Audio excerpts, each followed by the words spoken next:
Welcome to MMAfighting.com's preview of UFC 188. Hello again, everyone. I'm Ariel Helwani in Mexico City alongside our very own Dave Doyle. And Dave, 7 months ago, the UFC made its long-awaited, much-anticipated debut here in Mexico City, but really it feels like this is the debut. You know, that card, of course, was supposed to feature Cain Velasquez versus Verdum. We got Verdum versus Marquardt. And then after that, it was really a tough Latin America finals.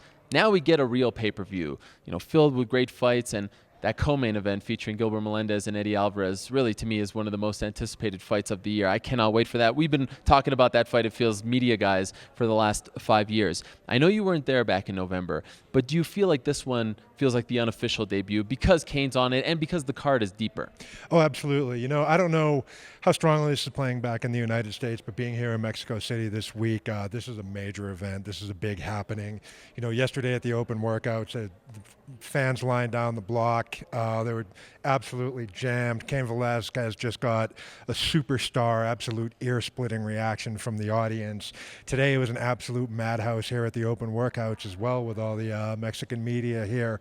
So like you said, no, I wasn't here last time. I'm not sure what that was like, but this sure feels like a hell of a big event.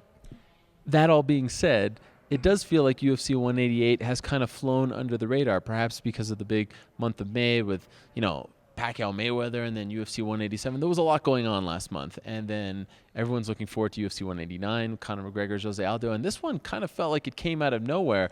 And it's starting to build this week, but I was a little disappointed in the build-up in the last couple of weeks leading up to this point. What do you think? Sure. Happens sometimes. This is just simply a sidelight of what happens when the UFC runs this many shows, especially when they're jamming. You seem to get, you have a few months where the cards aren't so loaded, and then you have a bunch of loaded cards all at once. So when that happens, sometimes fights like this can get lost in the shuffle a little bit. But I don't know. It feels like, again, this is us being here in Mexico City and not back in the United States. At least here it feels like momentum's starting to take off. It has been 20 months since we've seen Cain Velasquez inside the octagon. And really, this fight, 20 months in the making as well, because when he beat JDS for the third time, in that third fight at UFC 166, that was the next fight. It was Verdum Cain. But of course, then he got injured and then got injured again. It feels to me like we've kind of forgot just how good this guy is. And now when you see him as fit as he is, it seems like he's in the best shape of his career. He's actually kind of cut. He's very lean. He's walking around at 240, but it's a different kind of 240. I feel like we're about to be reminded that he is really one of the best fighters in the world. Like we've been talking about all these guys over the last couple of years, and we've really forgotten about this guy. Do you agree? Oh, absolutely. If you rewind a couple of years back to when he had his last fight with Junior, we were kind of getting to the point with Cain where it was like, well, who's going to beat this guy? Who can show, we were at that point where it was like, well, who can actually beat him? Every time someone new came along, we're like, well, we've never seen Cain against this type of fighter, and Cain would just wreck whoever was in front of him at the time. So yeah, when, there's a little bit of out of sight, out of mind, but I don't see anything to suggest that we would see anything other than the Cain Velasquez we're used to seeing when he's competing. Verdum has done a pretty good job of at least attempting to get under Cain's skin, which a lot of people don't try to do for various reasons. Cain is he's kind of like a cyborg. He has no emotion. However, Verdum brought out the Mexican card, and he said, this is an American pretending to be a Mexican. He also said that he really didn't have to have surgery, back in November. He really could have fought. He's really digging down deep. Do you think, being around Cain for the last couple of days, do you think that this is bothering him, that Verdum is actually getting in his head? I think it is. Daniel, I was talking to Daniel Cormier earlier. He made a pretty solid point. He said the last time someone tried to insult Cain Velasquez was when Junior Dos Santos said that he doesn't hit too hard.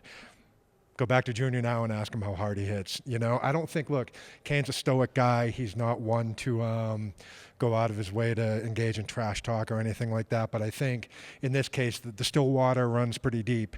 And, I think you get the feeling that Cain is going to come with something a little extra special for Verdum Saturday night.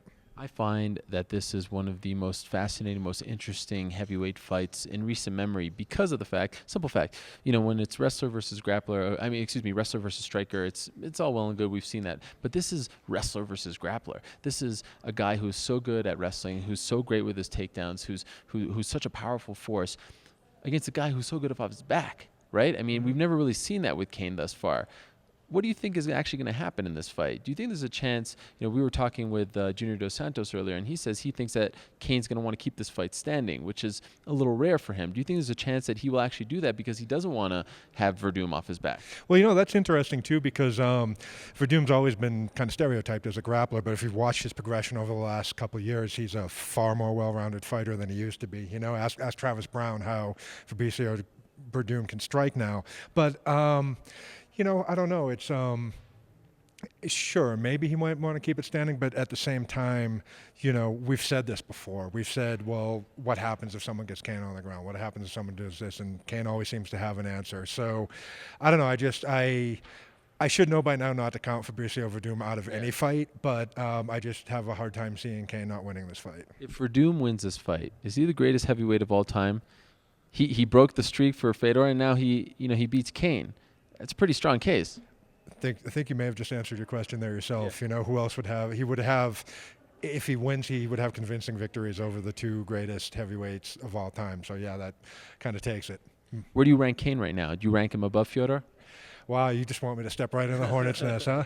Yeah, no, I mean, I do. I think that you have to keep in mind that Fedor's prime was 10, 12, however long years ago, and that's like, in MMA terms, that's like 100 years ago. Fighters get better, fighters improve, the next generation has a better skill set, and we saw Junior get tagged once, and immediately avenged that loss twice. Fedor, towards his tail end, he lost it pretty quickly towards the end there, so I think, yeah, I would go with Cain at this point. So Cain's team, in particular, his coach Javier Melendez, very confident going into this fight. They think that it's going to end rather quickly. His teammates say the exact same thing. The odds makers have it in favor of Cain rather convincingly. Are you jumping on that bandwagon as well? I can't see Verdum being dumb enough to rush into anything. I see him kind of taking his time, trying to feel things out. But then again, Cain doesn't usually give people a choice in that matter. He's pretty aggressive. He's in your face. He's pretty relentless. If are you asking me my prediction here? Yeah, I'm. I'd say second round TKO. I think Verdum will hang in there. Verdum will give him some fits, but it'll just be too much in the end. And while we're talking about it, who do you think should be next? At the heavyweight division? Yeah. Ooh, that's interesting. Stipe Miocic is a pretty interesting name. He has a decent pedigree at this point. I think you go with the hot hand and go with Andrei Arlovski. I mean, if not now, when? He's as hot as he's ever been, and that would be a pretty nice fight to sell. If it was up to me, I'd go with Andrei Arlovski, but I don't think Miocic is a bad choice either. All right, let's talk about the co-main event. This one is for La Raza, as I say, the people, right? I mean, we've been waiting for this one for a long time. It is to crown the underground king. Back in the day when Gilbert Melendez was in Strikeforce, when Eddie Alvarez was in Bellator, they were going back and forth, but it was never going to happen. And now finally, here we are. And having them fight in Mexico just adds this whole other element with Melendez finally getting a chance to fight in Mexico. His father, of course, is from Tijuana. I just love everything about this fight. I love that their backs are against the wall. I love that they're coming off losses. I love the animosity between them. It just has a little bit of everything that we love about MMA. And I feel like it's one of those fights that, dare I say, I don't want to jinx it, I feel like it's really going to deliver. Their styles just very rarely disappoint. Do you share the same kind of excitement that I have for this fight? Absolutely. This should be a fantastic fight. And I think the thing I love most about this is that both of these guys this week have been trying a little bit to tamp down the animosity, but these guys hate each other. There's no getting around this. They're listening to both of these guys at the media today. They were a little passive aggressive about it. They tried to play it off like, oh no, this isn't a big deal. This isn't a fight. But if you prodded them a little bit, it came out. Like Gilbert Melendez completely trashed Alvarez for the way he handled his Bellator contract situation today. Eddie. What did he say for those that missed it? In so many words, you'll see it on MMA Fighting under my name soon. No, but he said, he said that he basically called Alvarez dumb for getting into a position where Bellator could match his contract, and said that he wouldn't allow himself to be put in that position. So that just shows just how deep the animosity runs, no matter how badly these guys try to play it off each other. And I do think that sort of intensity and that sort of energy will play out in the cage.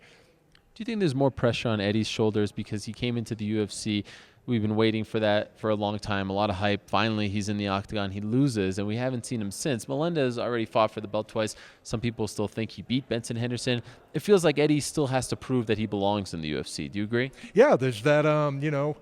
There's a segment of the audience that believes that Bellator is that it significantly, that his pedigree there is significantly less impressive than than Melendez. And then he came out and he just didn't look, looked flat against Donald Cerrone. So that already had people saying like, well, Alvarez is a hype and this, and you know how this goes in this sport.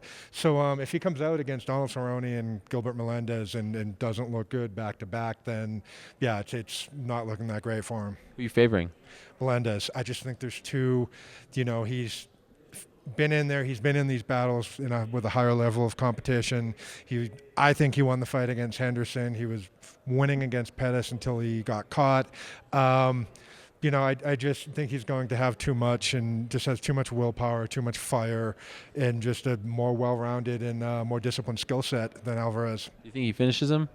Yeah, I think it goes. I think it goes into deep water. But if you want me to pick, I'll say Melendez in the third round. Talk about flying under the radar. Kelvin Gastelum is fighting at 185. He was forced to go up to 185 after missing weight again. That was back in February against Tyron Woodley. In fact, it wasn't February. It was January 31st to be exact. And, here he is very honest saying, look, I'm going back to welterweight. I'm going to prove to them that I should be a welterweight. I'm going to sit down and talk to the UFC when this is all said and done.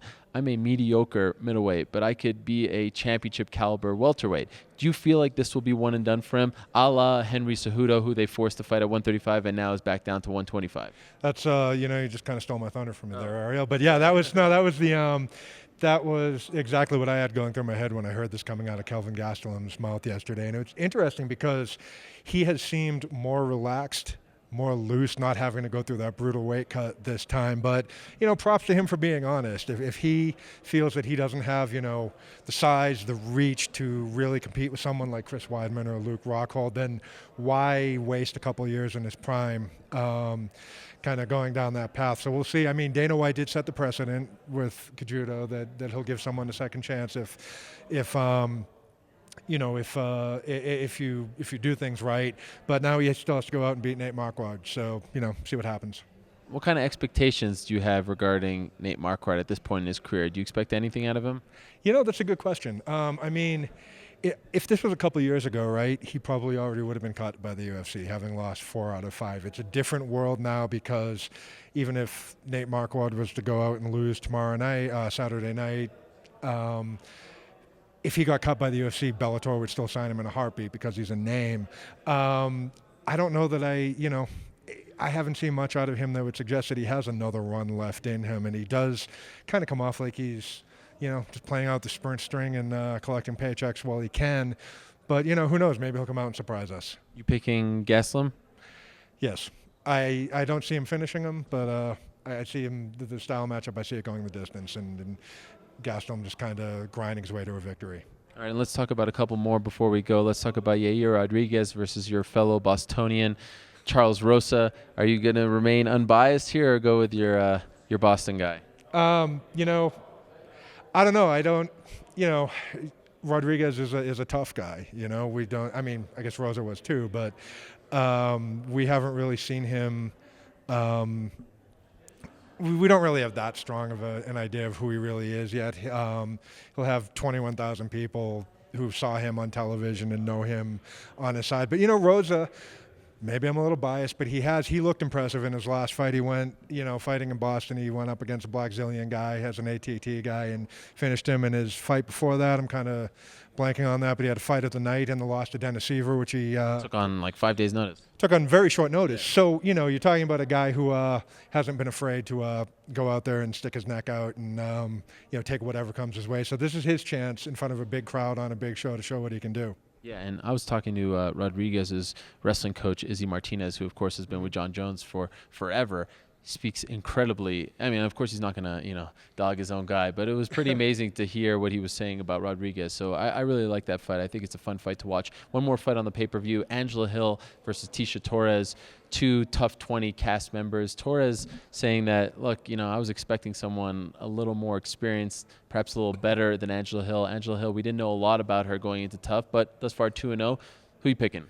I'm going with Torres. I mean, unless Torres is really overlooking Hill, I just don't see Hill having the pedigree to defeat her. Torres is someone, she's already beat Paige Van Zandt. She's already beat Rose Namajunas. So unless she's looking past this fight, I can't see Hill taking it. Okay, and then one more. Henry Cejudo versus Chico Camus. And if you're picking Cejudo, are you going to give him the title shot? Cejudo came out yesterday and, he showed some fire during the open workouts.